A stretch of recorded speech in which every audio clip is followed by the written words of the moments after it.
बोलते. मी हिरकणी ज्या गडावरून उतरत होती त्या गडाचे नाव आहे रायगड. मी जेव्हा रायगडावरून उतरत होती तेव्हा काट्याकुट्यांतून धावपळ करत मी माझ्या भाड्याच्या ओढीने तो गड पार केला आणि छत्रपती शिवाजी महाराजांना दुसऱ्या दिवशी मी जेव्हा गोष्ट कळली तेव्हा त्यांनी माझं कौतुकही केलं आणि माझा साडी चोळी देऊन सन्मानही केला. आणि तेवढंच नाही, ज्या गडावरून मी खाली उतरली त्या गडावर हिरकणी बुडूनही बांधण्यात आला.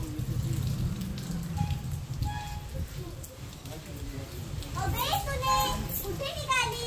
गडावर नाही का यायचं तू शिकायला? त्यापैकी होताय कुठं? हा वय बाजाराला विकाया निघाली, बाजाराला विकाया निघाली. अगे सुद्धा थांबा आली म्या. बाजाराला विकाया निघाली, बाजाराला विकाया निघाली.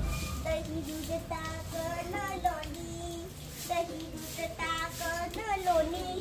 खरंच बाई माझ्या ग दुधात नाही पाणी. कुठले एकदाची गड. अरे दादा ये की दूध घे दूध.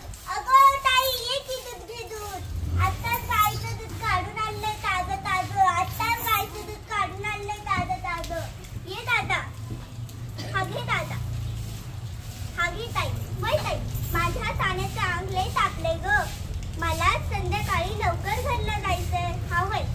अगं चिंके आण ग त्याला. हे पटकीनी दिवस मावळायला लागलास. ये हा घे.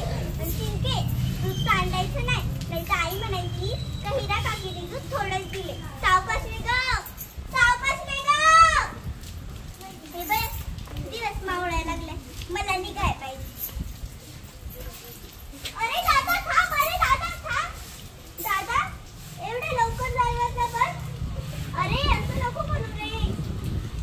माझ्या ताने चांगले टाकले र. उघडी की नाही.